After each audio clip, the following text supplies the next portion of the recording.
یہ کہانی ہے پیٹرول پمپ پر ایک پیٹرول ڈالنے والے لڑکے کی۔ وہ صبح سویرے پیٹرول پمپ پر آتا، گاڑیوں میں پیٹرول بھرتا اور پوری محنت کے ساتھ، لگن کے ساتھ پورا دن اپنی ڈیوٹی ادا کرتا۔ لڑکا کیونکہ مختلف قیمتی گاڑیاں دیکھتا تو اس کے دماغ میں یہ خواہش آتی کہ کاش اس کے پاس بھی کسی دن ایسی ایک قیمتی گاڑی ہو۔ لڑکے کی حسرت دن بدن بڑھتی جا رہی تھی کہ ایک دن بلیک کلر کی مرسیڈیز آ کر پیٹرول پمپ پر رکی۔ لڑکا اس گاڑی کو اتنی حسرت بھری نگاہوں سے دیکھتا رہا کہ وہ اس کو دیکھتے دیکھتے اسی کے خیال میں گم ہو گیا اور اسے پیٹرول ڈالنا یاد ہی نہ رہا۔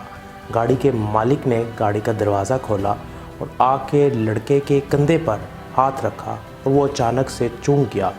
اور لڑکے نے کہا، سوری سر، یہ میری ڈریم کار ہے، میں چاہتا ہوں کہ میرے پاس بھی ایسی ہی گاڑی ہو،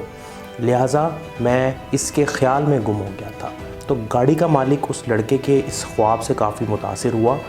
اس نے اپنے پاکٹ سے اپنا وزٹنگ کارڈ نکالا اور لڑکے کے ہاتھ میں تھما دیا اور لڑکے کو کہا کہ اگر تم بھی اس طرح کی کار، ڈریم کار اپنی حاصل کرنا چاہتے ہو تو کل میرے آفس میں تشریف لانا، میں تمہیں بزنس کرنا اور پیسہ بنانے کی ٹریننگ دوں گا، تمہاری مدد کروں گا، اور اگر تم نے محنت کی تو ایک دن یقیناً تم بھی ایسی ڈریم کار حاصل کر سکتے ہو۔ یہ کہہ کے وہ مالک گاڑی میں بیٹھا، پیٹرول ڈلوایا اور چلتا پھرا۔ گاڑی کے جانے کے بعد لڑکا اس کشمکش میں تھا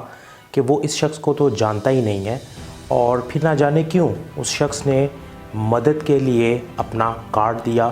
کیا پتہ وہ کل اس پتے پر جائے اور وہ آگے فراڈ ہو، کیا پتہ وہ اس سے کوئی ناجائز کام کروائے۔ اسی کشمکش میں اس کے ذہن میں منفی خیالات آنا شروع ہو گئے اور اس نے سوچا کہ کیوں کوئی دوسرا شخص میری مدد کرے گا جس کو میں جانتا بھی نہیں ہوں، کیوں مجھے وہ بزنس کرنا سکھائے گا، کیوں مجھے وہ بزنس کی ٹریننگ دے گا۔ لہٰذا اسی منفی خود کلامی کے ساتھ اس لڑکے نے یہ ڈیسائیڈ کیا کہ اس کارڈ کا کوئی فائدہ نہیں ہے، لہٰذا اس نے اس کارڈ کو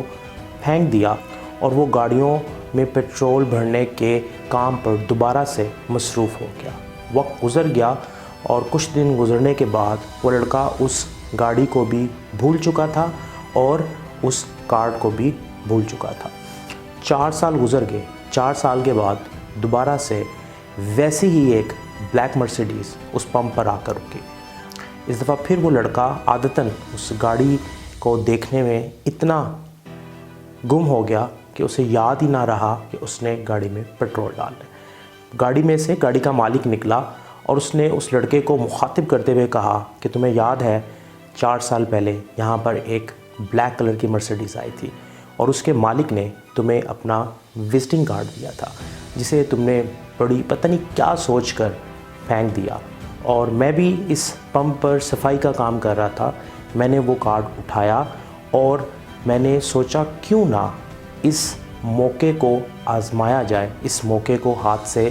جانے نہ دیا جائے، لہٰذا میں اس وزٹنگ کارڈ کے پتے پر گیا، اس صاحب سے ملا، انہوں نے مجھے بزنس کرنا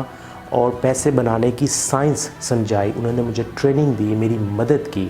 اور آج میں تمہارے سامنے ہوں۔ کاش اگر 4 سال پہلے تم بھی اس وزٹنگ کارڈ کو، اس موقع کو ضائع نہ کرتے تو آج تم میری جگہ پر ہوتے۔ اس لڑکے کے دماغ پر دوبارہ سے اس گاڑی کا اتنا گہرا اثر تھا کہ وہ پریشان تھا، پچھتا رہا تھا،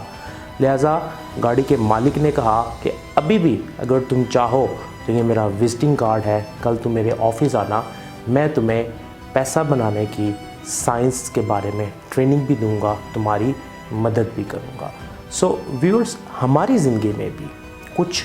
موقع آتے ہیں جنہیں ہم معمولی سمجھ کے ٹھکرا دیتے ہیں، ہم ان کو آزماتے نہیں ہیں، ہم ان کے بارے میں جانتے نہیں ہیں اور بغیر معلومات لیے ہوئے ان موقعوں کو ضائع کر دیتے ہیں۔ لہٰذا زندگی میں آنے والے موقعوں کو، اپرچونٹیز کو ہمیں ضائع نہیں کرنا چاہیے، بلکہ ان کے بارے میں معلومات حاصل کرنے کے بعد ان کو آزمانا چاہیے، کیونکہ کچھ پتہ نہیں کہ ایک غیر معمولی موقع، اپرچونٹی ہماری زندگی کو کتنا تبدیل کر دے۔